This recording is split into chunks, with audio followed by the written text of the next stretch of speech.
Assalamu alaikum and welcome this evening to our event, Time for Change, Muslims and the Environment. Today I'm joined by an absolutely excellent panel who I have to be honest and say. Assalamu alaikum and welcome this evening to our event, Time for Change, Muslims. I have to be honest and say I am very excited for the panel that we have with us this evening. But first, let me talk about MEND. So MEND, Muslim Engagement and Development, is an organisation that works to tackle Islamophobia in all its forms across the whole of the UK. It does that through engagement with politics and media, but also all spheres of the wider society. And this is really important that we engage in all areas, especially the environmental sector, being that the environmental issues that we are facing now is a journey that we all have to be on. So this month is Islamophobia Awareness Month. It's about raising awareness of the issues that Muslims are facing, encouraging people to report and encouraging the wider community to engage with the issues that we face as a community in the UK and the wider world. Tonight, our programme is about the environment, as I've highlighted. One of the reasons that we're doing it is because obviously COP26 is here in Scotland and in Glasgow right now. And obviously it's an issue that affects all of us around the world. And that is why it's so important that we're engaging with this issue. Now, without further ado, I'm going to introduce my panel. I will highlight all of them and then I'm going to ask them individually to give us a little short snippet about themselves before we move into the questioning. And I have to be honest and say, just fangirling a little bit too much about the panel that we have this evening. So we have Rianne Veen with us, who is the author of 199 Ways to Please God. We have Zarina Ahmed, who is a PhD researcher and also BBC Radio 4's Women's Hours list of 2020. We have Fazeela Mubarak as well, who was the co-founder of Wild Heart Kenya. First of all, I would like to go to Rianne, if you could introduce yourself. Thank you. Sure, I'm so excited to have this other panel on Islam and environment. I don't think we can talk enough about it. And actually, I was an environmentalist before I became Muslim. And actually, as the daughter of a fossil fuel man, grew up internationally and really saw the effects of fossil fuel and then felt quite overwhelmed by all the climate damage that we are doing to the planet. And then one thing led to another. I was doing a second master's in international politics and then came across Islam, and there's like, this is an environmentalist Bible. And then, as they say, like one thing led to another, and very much therefore finding it now helpful that the environmental issues haven't become smaller, on the contrary, but having found Islam really helps me keep it in balance. Like I am not expected to, on my own, solve everything, but do what I can and find the guidance and live in mizan, like in balance. So yeah, that's a little bit. And the background of the book I wrote was not because I think I'm the biggest expert on it, but just I was researching it for myself. Like I became Muslim. It's like, wow, now I'm going to find all these books about Islam and the environment. And I was really quite disappointed about the lack of attention that there was within Islam on the environment. And then someone said, well, then just write a book. It's like, but it's not going to be good. It's like, well, but then encourage them to invite them to write a better book. And it was actually around the time that Friends of the Earth published a book around 500 ways to go green, which also included like which is the greenest pork and things like that. Like I thought, you know what, let's link it explicitly to faith. Yeah. MashaAllah, that's absolutely amazing. And it is that thing of, none of us are experts in anything. We're always, every single day, we are always learning and developing. And that is what Islam teaches us to do. But alhamdulillah, it's seeing that Islam is there for everything. And it's really important that we engage in every part of our life Islamically. And it highlights, and it is an area that I think is very lacking, is Islam does highlight environmental issues and how we have to deal with them and how we can deal with them. And the fact that, like myself being a revert, you know, coming into Islam and seeing all of this amazingness which is connected to Islam is just, it's refreshing for me. And I'm really pleased that you have written the book, because I have to be honest and say, having also worked in the area for a long time, it is a book that I've referred to on many occasions and used for many discussions to highlight the need for us to continue to go green. So thank you. I will now pass over to Zarina. If you can give us a little introduction of yourself, that would be lovely. Thank you. Yeah. Assalamualaikum everybody, and thank you for having me on. It's a pleasure to be on this amazing panel. Yeah, and I'm also fangirling because I'm a big fan of Rianne's as well. I have my Bible here with me. It's always next to me all the time. 199 ways to please God, and I'll explain why I have it. Right. So I've been engaging with communities, ethnically diverse communities across Scotland for the last 10 years on climate change. So I'm the person that sometimes doors open and other times doors shut on me, and people don't want to hear me and laugh at my face. But other times, because I have funding behind me, or had funding behind me, the doors opened. What was interesting about my journey was actually with faith in the environment. It made my job really easy to engage with communities that were marginalized, that were far, hard to reach, that were classified as ones that weren't interested. But then through faith, I found a really easy avenue to engage with communities. Hence where this book came in. So, right, I knew in my heart, because being a Muslim, that there was many things from my basic understanding of Islam and the Quran, that there was many things in the Quran that were very environmental, pro-environmental, and showed us how to behave in a very sustainable way. However, I didn't have enough knowledge. And that's where I looked and started looking and started reading and started to find out more and more. And that helped me to engage imams, community groups, mosques, around the importance of environment. And it's still a struggle. So I'm not going to say it's easy. It is still a struggle. It's still challenging. And there's two reasons why it's challenging. One is because of interpretation. When I look at the Quran and I read verses, they're very pro-environmental to me, right? However, somebody else might read it and might interpret it in a totally different way. So got an example of that is like eating meat. For me, since I was a childhood, I never ate meat. It was just something I just didn't do. However, I grew up in this conflict, this world of conflict, where we were supposed to eat everything that God gave us. We were supposed to eat meat. However, as I grew older and I read more in the Quran about meat and about the permission to eat meat, it actually makes it really difficult for us as human beings to eat meat. When it says in the Quran that, when you kill an animal, you've got to breed it like your own child, look after it like your own child, and then kill it. So who can really do that? And then it also says things like, when you kill it, no other animal can hear it cry. Do we actually kill meat like that? Do we actually kill animals like that? We don't. So it actually makes it really difficult.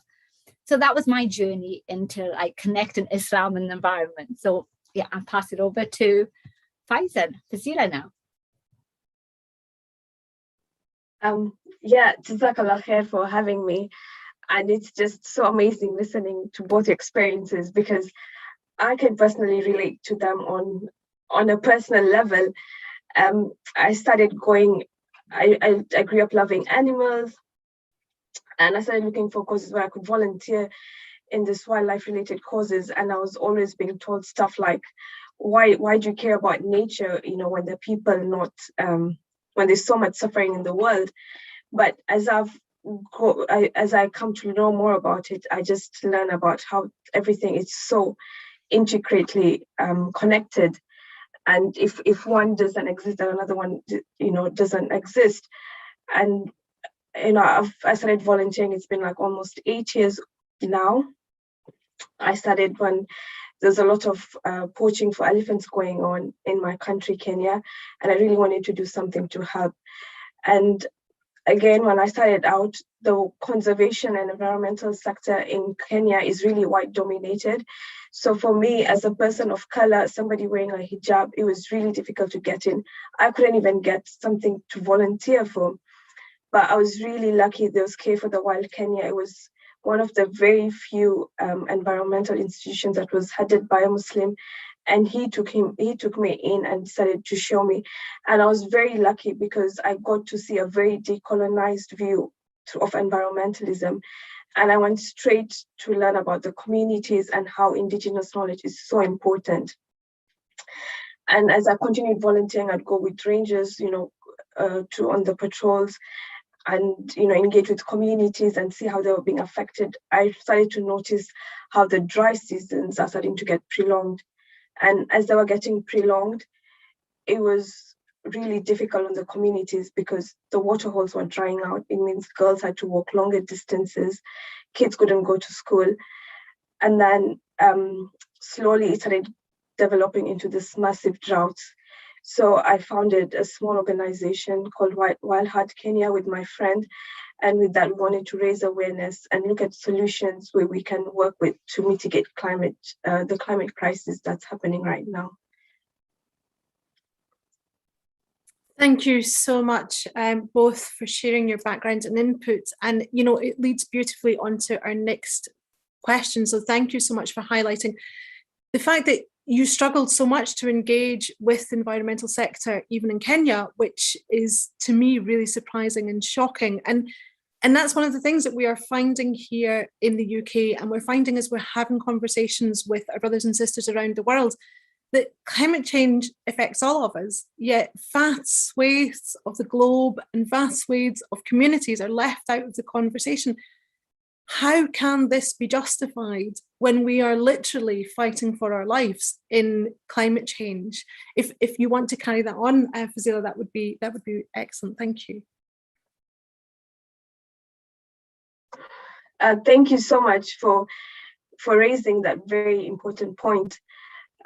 It's just, I've seen, when I came to UK and I was in Kenya, visiting all these communities that were suffering the effects of the climate crisis and I just see a very big disconnect between the Muslim Ummah, because in one instant, like in 2017, we dealt with a massive drought in Lamu, which is in Kenya's eastern coast, and the population there is predominantly Muslims.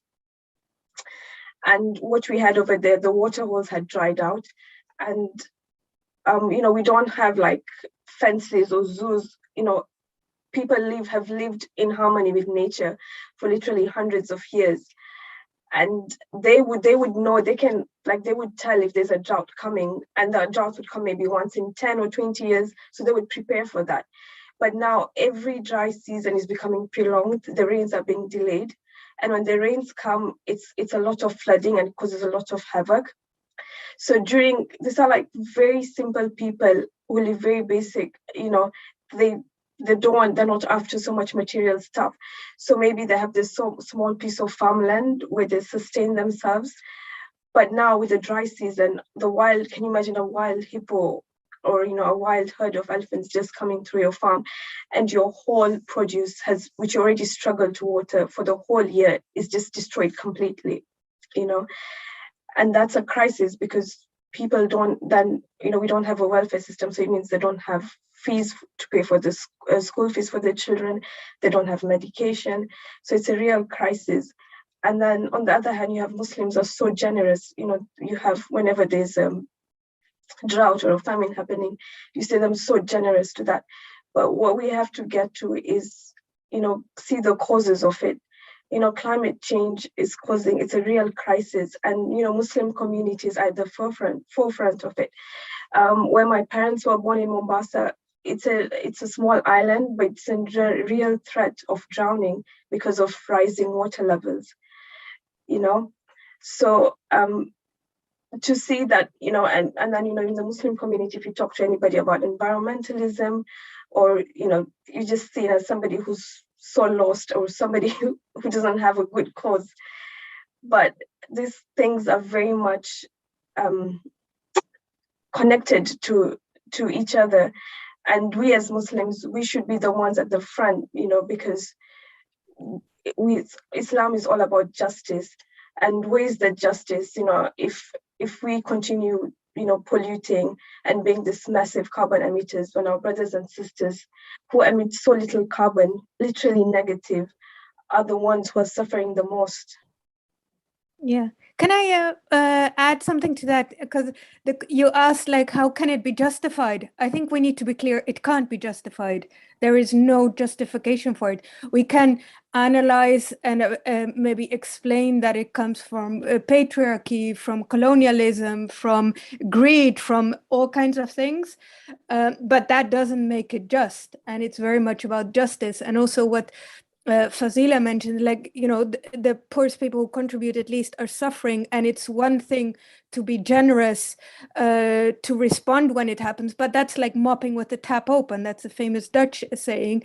It's like, it's nice to mop, but at some point you have to question, where's all this water coming from? You have to close the tap. So similarly with climate change is, where is all this climate change coming from? We need to just stop making things worse in that sense. And I think we have the duty, and in the sense of, oh, but that's modern fashion, what's Islam got to do with it, is one, Zarina already mentioned, it's a lot in the Quran itself, but even just the very basics of Islam, the objectives of Sharia are the protection of life, protection of dignity.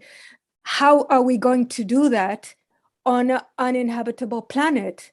And uninhabitable for humans and uninhabitable for other species, which were also created by God and have a right to a dignified life.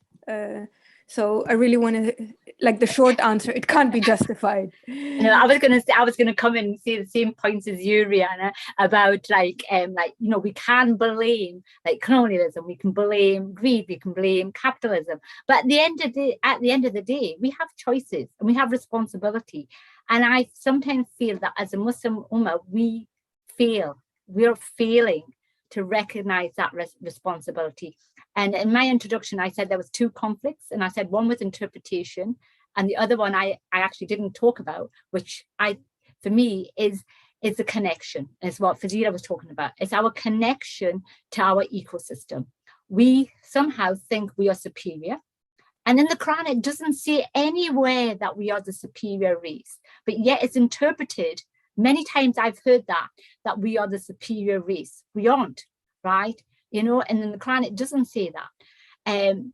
So for me, it's that disconnect that we have to our natural environment, whether it's to the planet, to the other animal kingdom, to other plants, to each other as well, that we don't live this fair, just world. And I have to go back to what Islam for me is always about. And it's always about unity, the oneness. But yet, do we have that in the world that we live in? We don't. So where's it gone is what I'm asking the Muslim community. Where's it gone? Well, with community, there's even a specific verse, like there is not an animal flying in the sky or crawling on the ground, but they are communities like you.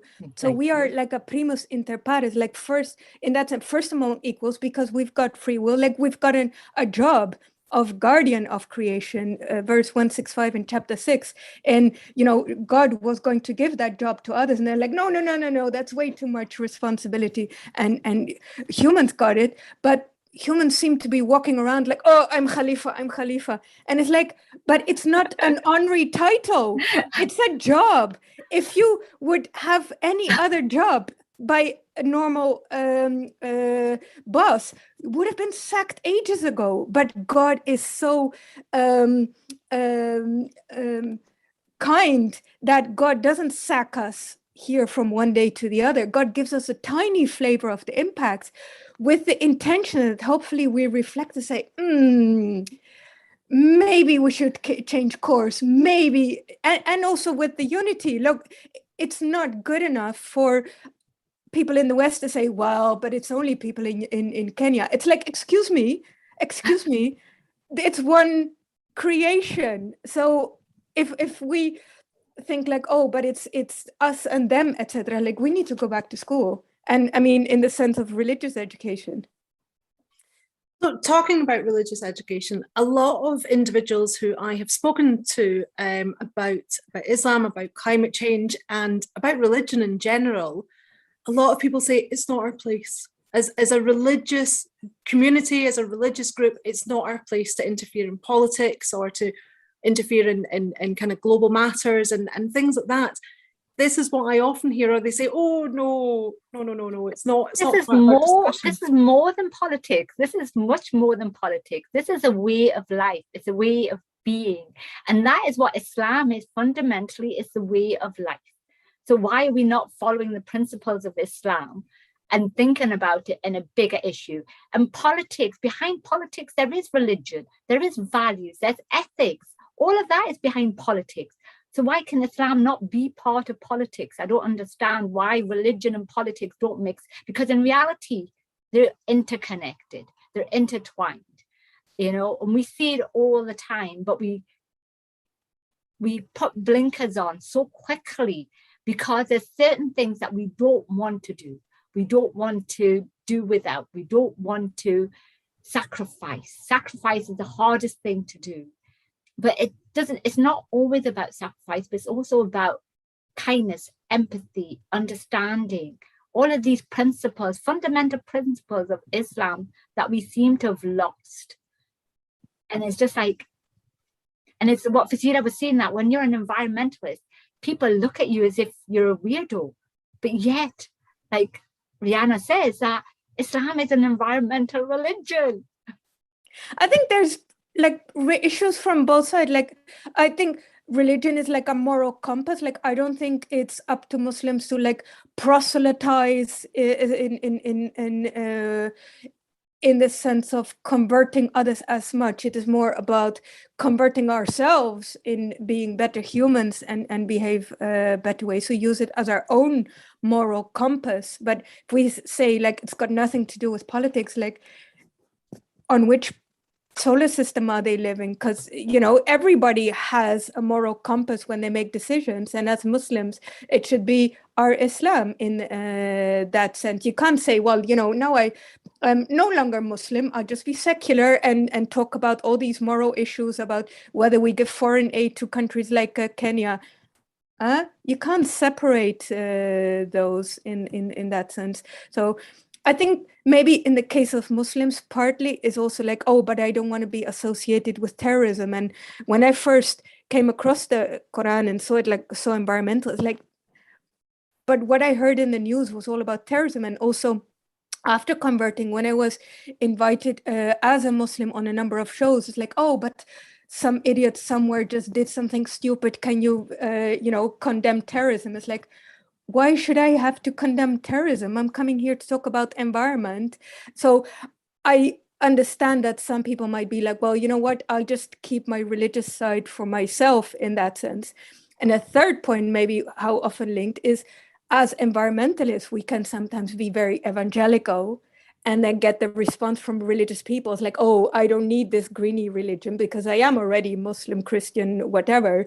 And it's like, but actually, we should be environmentalists because we're a Muslim and not Muslim plus doing a bit of greenie things because the IPCC report tells us to. Yeah, no, definitely. Fazeela, can I bring you in this conversation as well? What are your thoughts when it comes to your identity as a Muslim and identity as an environmentalist? Like, how do you feel that kind of plays out together? When I'm in the communities, it's very calming, and because there's so much respect and I just feel so much at peace when I do my salah out in nature, or when I just listen to the beautiful birds like early in the morning or at night, if you're just sleeping and just wake up and you just listen to a hyena howling, or you just listen to an owl. It's just so beautiful, and it's just so much in sync, and it just makes you you just be so humble in this in the vast creation of Allah subhanahu wa ta'ala. But sadly, when I'm in Muslim spaces, first of all, it was very difficult because it was like, oh, why would you do something like that? Why do you go to the jungle? And there's nothing good about it. Like, could you have spent more time? But as I went on, I actually I've actually had like fellow Muslim women coming and telling me that I'm a source of inspiration to them as well. So they actually continue, and I try to support them as much as I can to start their own initiatives in the environmental thing. So alhamdulillah, it's gone a long way. But also in environmental spaces, sometimes I'm only the person of color, or I'm just the only person who's wearing a hijab. So it's been a bit difficult. And then there's always microaggressions. Maybe people do it subconsciously. They ask you, how do you wear a hijab and go to the bush? Like, don't you have trees clinging to your scarf? Or like, don't you get hot in that? Or why would you wear a cloth on your head? And then sadly, it's on the online, it's also graduated to very nasty attacks. Last year when there was COVID, I was trying to work, I was getting to know a lot of activists worldwide, and we were doing some videos raising awareness on climate change. And as the small videos that are on social media that go viral really quickly, I was in one of them, and it was in French, and the country hosting it was in France, and I was actually the thumbnail of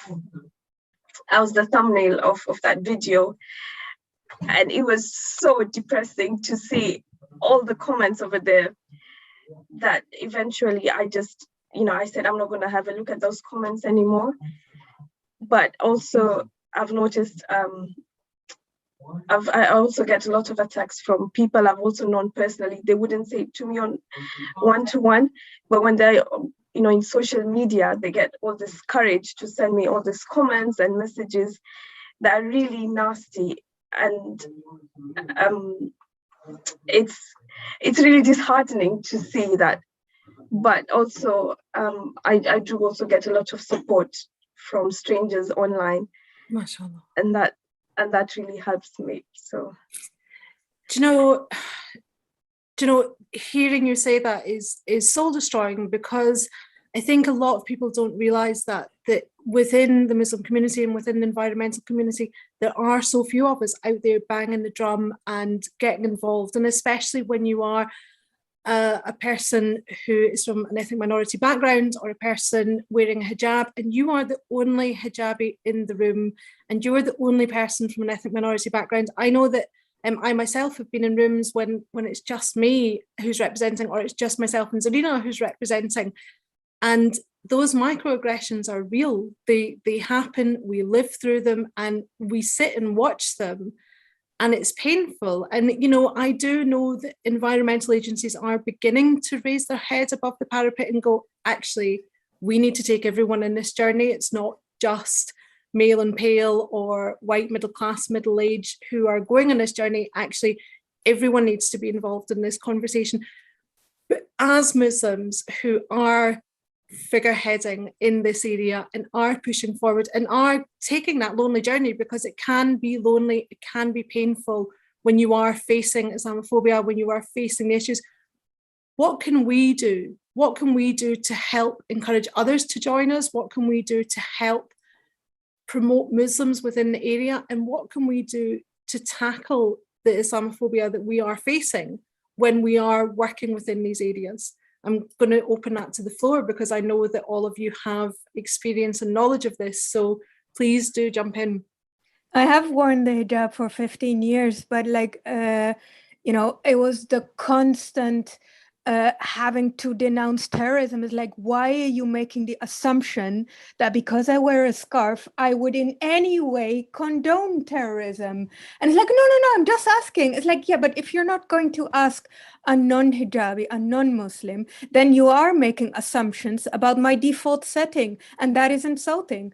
And it's not easy to just keep ignoring those. And also, indeed, at some point got money from a national government in the UK for an interfaith project, and it was like, oh, well done. And at some point they wanted a photo, and it's like, I was doing it on a voluntary basis, so I couldn't attend this photo. And they called me at work, they said, but we need a scarf. It's like, so all this time was taking the box of the scarf box. And I did consider then saying, well, stuff it. And in the end, again, it was also my faith, which keeps me motivated. It's like, it's a jihad, it's a struggle. It is not supposed to be easy. I mean, if we want to pass like a school exam or any other exam, we don't just pray and live our lives and then just hope that we magically pass the exam. No, we study like crazy, we rehearse, we prepare, we check with our friends, like, you know, how would you do this and how would you do that? And just to be on the safe side, on top of that, you pray and hope that you've studied enough and will pass the test. Well, in that sense is how, as a Muslim, especially what I found so attractive is like, this is a test in this dunya. It's not supposed to be like live like everybody else and then on Friday go to Jummah and and do your prayers and that's it. No, it's a 24/7 job, and you don't have to do it. I mean, freedom of choice. But if you decide to do it, you do also get the support from God. So even if everybody out there doesn't like what you're doing, it's like, if you feel that what you're doing is right in the eyes of God, is right for the other species who are also created by God. I mean, I'm not sure I dare go out in the bush with hyena. I think Fazeela is very brave, not because I feel her scarf might get stuck in some twigs or anything. It's more the hyena I'd be scared of. But yeah, I think in the end also, like, the positive part of like the struggle is last Saturday there was a national demonstration in the Netherlands, the biggest climate demo ever, and as an interfaith group we managed to arrange in a nearby church that there was, prior to the demo, where 40,000 people showed up. I don't know whether that was shared in the British media as well or internationally. But there was also an hour-long in this church, an interfaith service where people of the different world faiths came along and shared why, as a person of faith, they were engaged. So it's not like I'm an environmentalist and happen to be of faith and that's why I'm joining. It's like, no, my faith compels me, urges me to do this, and it's a long breath situation. And I don't think that would have been possible just a few short years ago. And yeah, so the positives, like, keep hope, but it's not going to be easy. But who are you doing it for? Like, keep your eye on the prize, as they say. Yeah, and I'd like to kind of come in from a different angle, which is working within the Muslim community and the struggles of working within the Muslim communities. Because sometimes, because I don't wear a hijab, and sometimes that goes against me, because then I'm not Muslim enough for the Muslim community. And it's that support from internally, which I sometimes struggle with, working within Muslim communities, especially when you're in spaces, because when you're looking at, like, when I go to the mosque, the board's mostly men, right? And at the beginning, when I first started doing the work, which was 10 years ago, I would have to go with a male companion. And when I went with a male companion, everything was directed at him. The questions were directed at him. He was the expert. He knew nothing about climate change. I was the expert, and yet everybody spoke to him and talked to him, and he would have to then turn around and say, Zarina. And, and it took many years, and I'm saying many years, before people actually recognized my expertise. And even now, I still feel as if I was a man, I would probably be taken more seriously within the Muslim community. I still think there is that patriarchism is still there in Islam, and I wish more, and it's great that men and Linsay. Patriarchism amongst Muslims, not in Islam. And sorry, correct. Sorry, no, I think that's really totally right, totally corrected. Yes, and I keep getting reminded that from very many good Muslim friends who remind me of that. But it's like having these platforms. I so value these platforms because, especially because now look at the panelists. It's all female, but it's having the right people doing the right jobs, regardless of their gender, regardless of whether they wear a hijab or not wear a hijab. And that goes for like with environmental organizations or within Muslim communities. You know, we need to start opening doors for each other, and platforming each other is really important.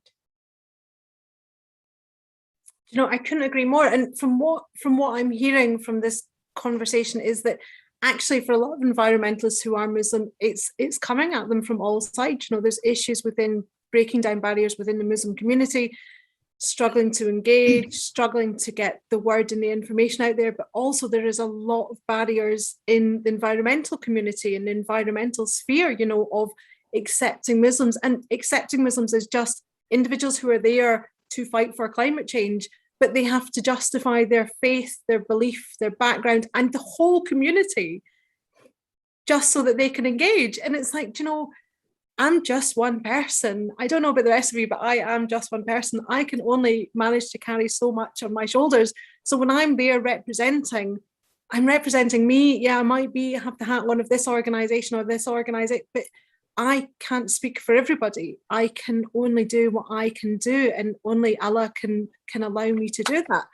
And I think that's the thing that people forget, that every time as a Muslim that you walk out the door, you are judged for the whole community's actions, and especially in a sphere which is not used to welcoming us in. So we need to do so much more within that sphere to make sure that we're knocking down those barriers and knocking down those doors. And we need to unite as a Muslim community and all come together and say, do you know what, actually, there are massive issues. And it is going to be countries, unfortunately, with large Muslim communities who are often being hit first. Bangladesh, it is already seeing the effects of climate change. We have to be doing the work. You know, it's been highlighted here this evening. Kenya is seeing the effects of climate change. So it's really important as a Muslim community that we are engaging on this issue and that we're coming together to really tackle the issues that we're facing. And that's really, really important.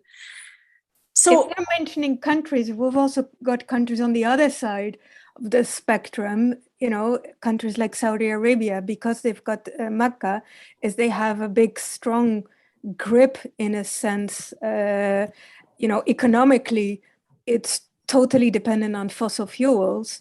And many Muslims, and I've spoken to some of them, they're like, I know Saudi Arabian politics aren't very environmentally friendly, but I don't dare speak out because I still want to be able to go to Hajj. And, you know, that is also a reality. And I'm sure another reality, especially for Fazeela, might be that, you know, 2 environmentalists a week get killed for trying to protect environmental beautiful area. So I don't know, Fazeela, if you can share something about that as a additional risk in your case. Yeah, it is very risky. Even when we're in Lam, when we're carrying out the drought things, you know, we were always scared of militant attacks. So we always had to go out with armed rangers. Personally, I've had my friends who've been threatened because they were speaking out for the Nairobi National Park. I had one of my fellow activists who was, you know, after a meeting, you know, trying to save the Nairobi National Park from being developed. He was followed around, but he was lucky he got away. So the threat is very real. This year we had a very prominent activist. She was called Joanna Stachberry. She was killed because she was trying to protect a forest near her home. So the threat is very, very real. And it's actually very scary to sometimes, you know, speak out for these things. You know, you want to be just, you want to protect these things that you're so passionate about, but it's extremely scary. And, you know, with it's being a Muslim, it's so easy to be branded a terrorist. You know, right now, even in Mombasa, where my parents come from, there've been abductions. You know, young Muslim men are being abducted, and it's being done, it's either been done by authorities or something like that. And when people try and complain and raise awareness, the next thing you know, they're being branded terrorists. So you can imagine how difficult it is. You know, you see somebody's a fellow Muslim brother who's been abducted, and you can see the mom's pain and, you know, the family's pain that they're going through. But yourself, you're just reluctant to just share or, you know, just retweet because you really don't know. is he going to be branded a terrorist? So if he's a branded terrorist and then you do that on your platform, do you fall in the same thing? So it's a very scary thing. You want to speak out, but sometimes, being a Muslim is extremely difficult. Thank you so much for sharing that. That must be absolutely horrendous to have to live with that pressure. Here in the UK, we're being asked to separate our rubbish to save the planet. Like, that's what we've been asked to do. It's not that big a deal. It is nothing. And people complain about it and moan about it and everything, whereas people are actually fighting for their lives in other parts of the world. They're actually risking their lives every single day to protect our beautiful planet and our beautiful, environment. And we take it for granted. And I think it's so important that this is platformed as much as possible and in as many different places as possible. And being Muslim and being a woman on top of that, like, just adds so many other struggles and difficulties that we have to face. And I think so many people here in the UK just don't take that seriously, and they don't understand the reality of what actually being a climate activist is like. Here in the UK, yeah, we're able to talk about it and platform it, and we're able to be proactive. In other places in the world, to be a climate activist is to be labelled a terrorist. I mean, that is just appalling. And I think that is why it's so important that we have to keep banging the drum. We have to keep engaging as a community. And, it's one of the kind of things that we've touched on already, but climate justice is a massive issue, and it's something that we don't look at, and it's not discussed enough. And so can I really pose that question, especially in the light of human rights and the right to life and so on?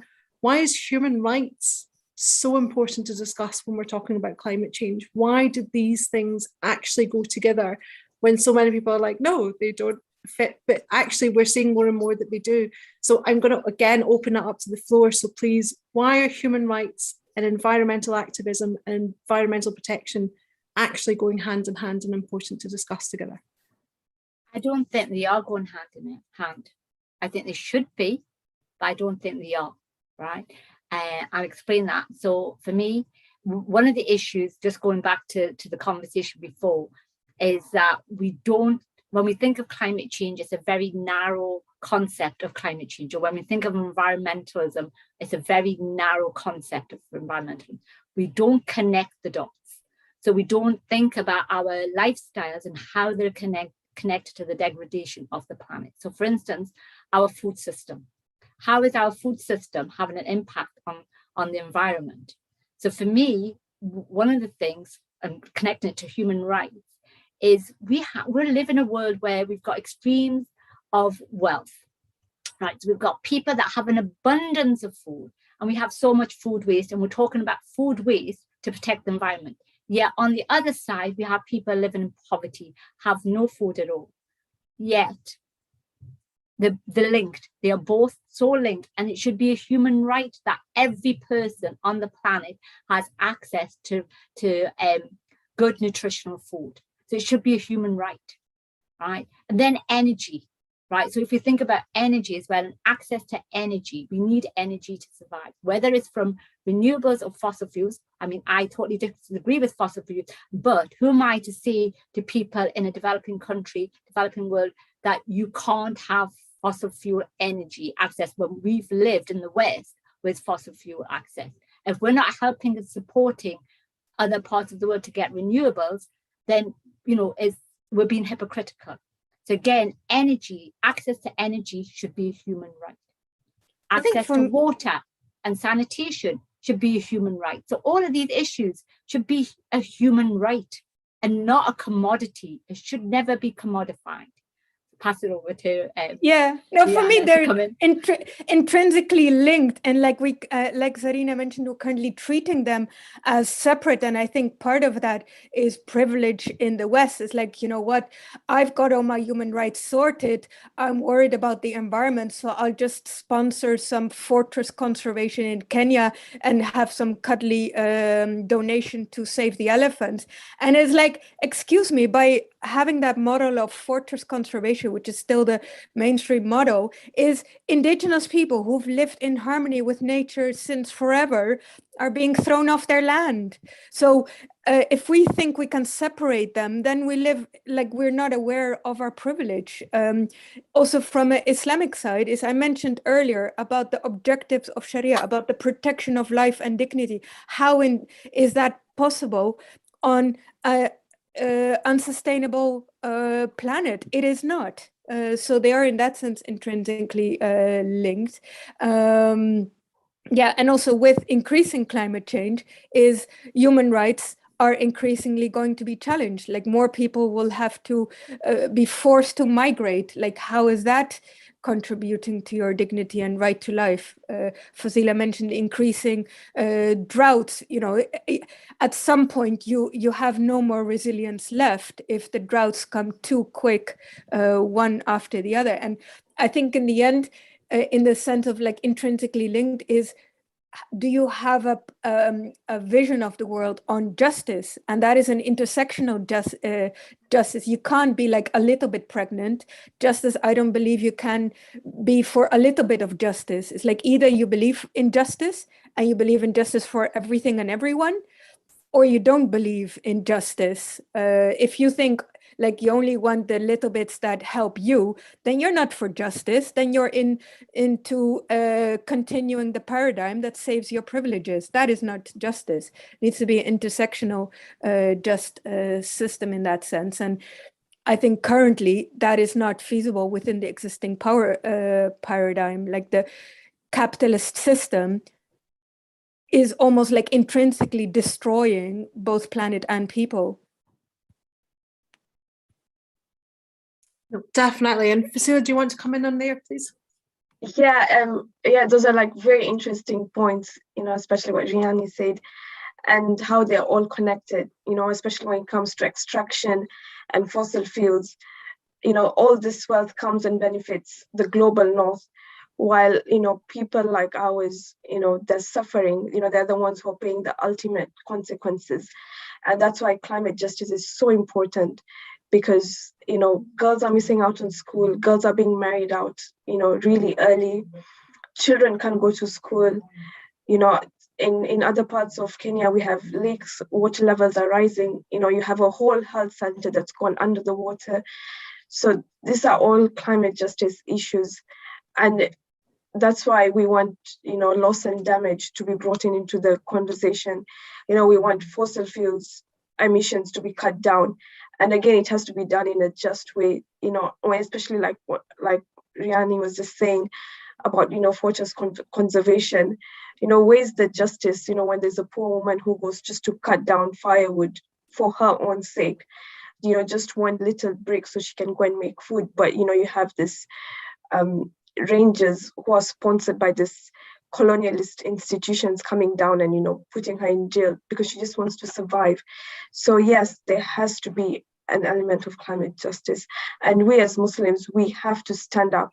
You know, we have all these politicians, and, you know, they are the ones who pass all these policies. We have to stand up for them, especially like when we're in such a place of privilege. You can talk to your representatives in parliament, and you can have demonstrations, you can go and engage in communities. A lot of activists out there, they do not have this privilege. So it's upon us to take this privilege and, you know, give a platform to our brothers and sisters who are going through this very real crisis. Maybe also because it's now COP26, like the big fashion word coming out of COP26 is net zero.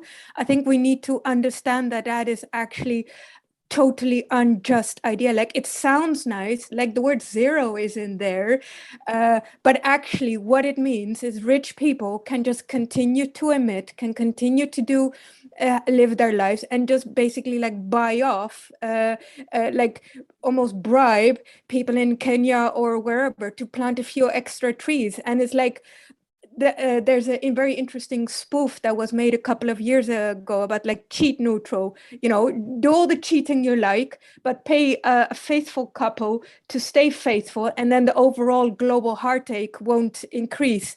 And it's like, then it becomes really obvious how ridiculous that is. And that is same with net zero.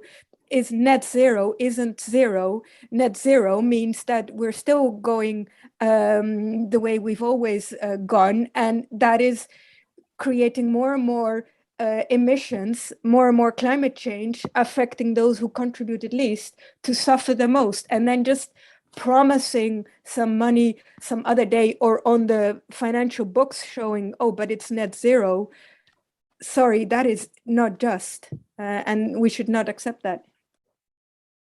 And even within like the Muslim communities and the faith communities, I'm seeing more and more of that as well.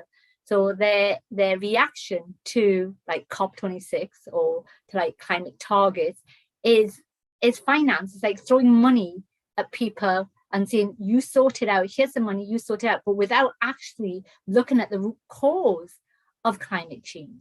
And that goes back to us and what we do and how we behave. But we're not willing to change that, or put in systems to change that, or lobby for change for that, or speak to politicians, like Fazeela said, speak to politicians for change at a bigger level.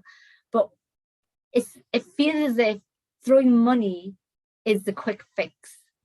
And I'm really scared of that. And it worries me that as a Muslim community, that sometimes we tend to do that when we think about zakat. And we think, okay, zakat and sadqadari and all of these giving, but are we actually tackling the problem by doing that? Even specifically, if we're giving money to poor in Kenya because they're suffering climate change, but if we first, and then we in the West first cause them to be in a situation where they need charity, it's like, who are we helping? Are we really then not abusing the poor for doing a good deed, but we did the bad deed before that as well? And I think when we say like we're responsible, I think it's also important to think that people in the West, people in the rich countries, people in the North, they are and were responsible. Like, we're not all equally responsible. Sometimes big companies like to say like, oh, but we're all in this together. It's like, we're all in the same ocean, but some have like 5-star mega yachts and some people have not even a dinghy. So it's really like the differentiated contributions and responsibilities in that. And that's where a just response needs to come in, that we need to have a just transition. We need to have thinking about faith, like that oneness, that unity, that fairness needs to come in. I couldn't agree more, and I couldn't agree more with a lot of the comments that have been saying, we think that we're doing one thing, but actually if we've caused the issue already, how can we pretend that we're balancing that out? But I am aware that time is very much ticking away, unfortunately, so I would like to ask each of you, just in kind of 1 minute, with COP26 in mind, and having had the first draft of something from COP26 coming out, what would you like to see moving forward on a community level and on a global level when it comes to climate change? Like, what would you like to see happen?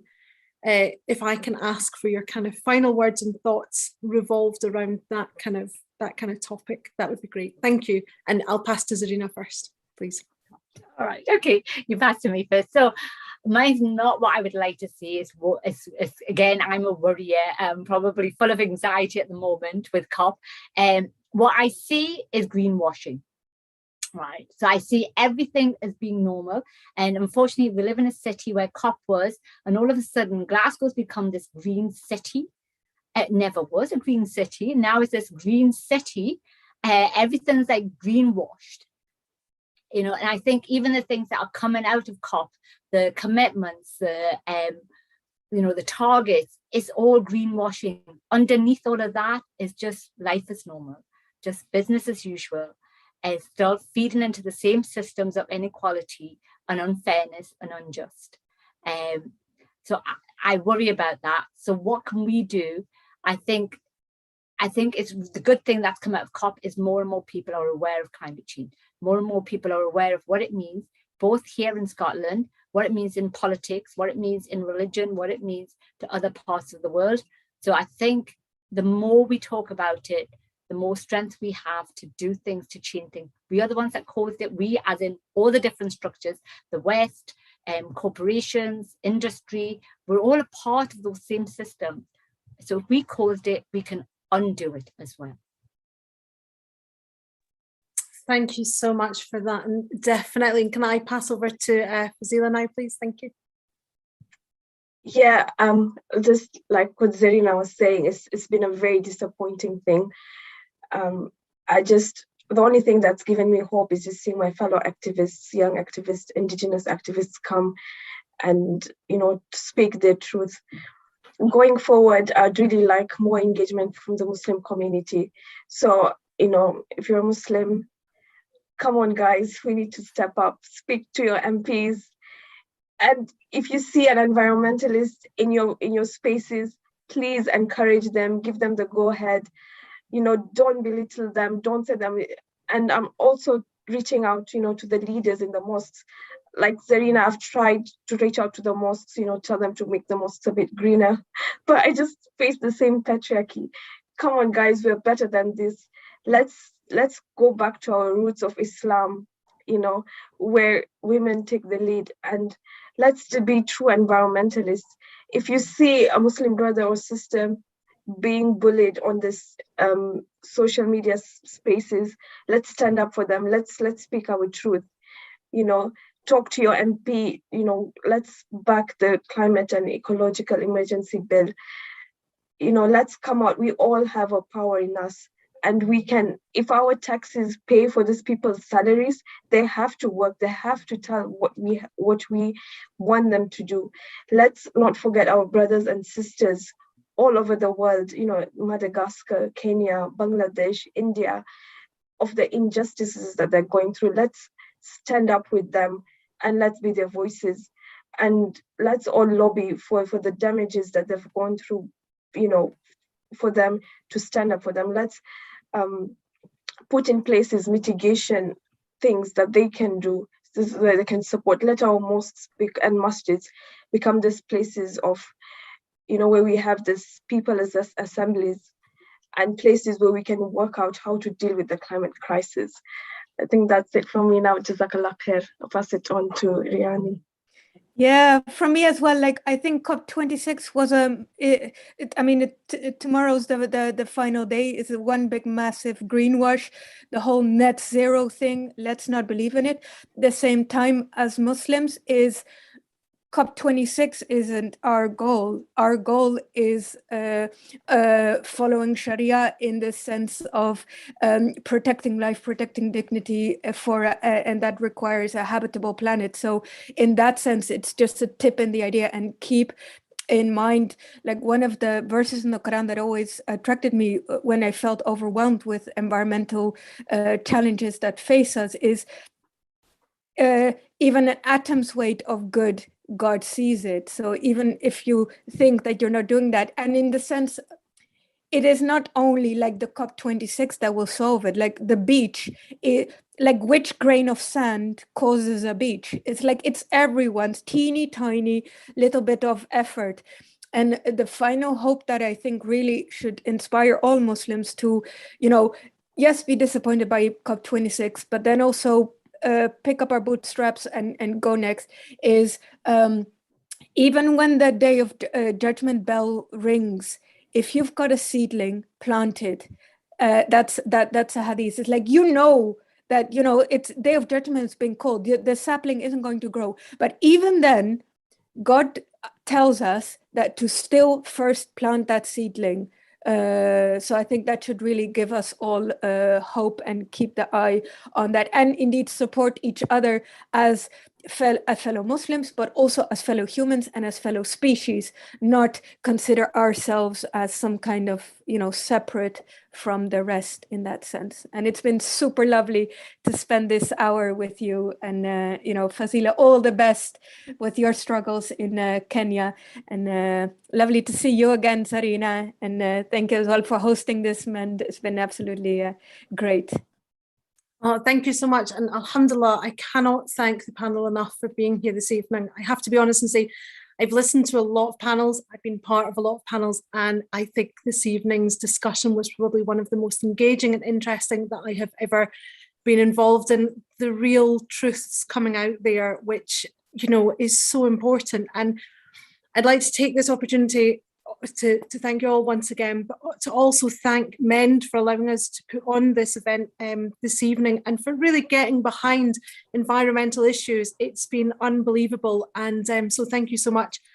I'd also like to remind everyone that Islamophobia Awareness Month carries on for the rest of November. There are loads of events that you can get involved in, and you can see that on the Islamophobia Awareness Month website, and also MEND's website as well.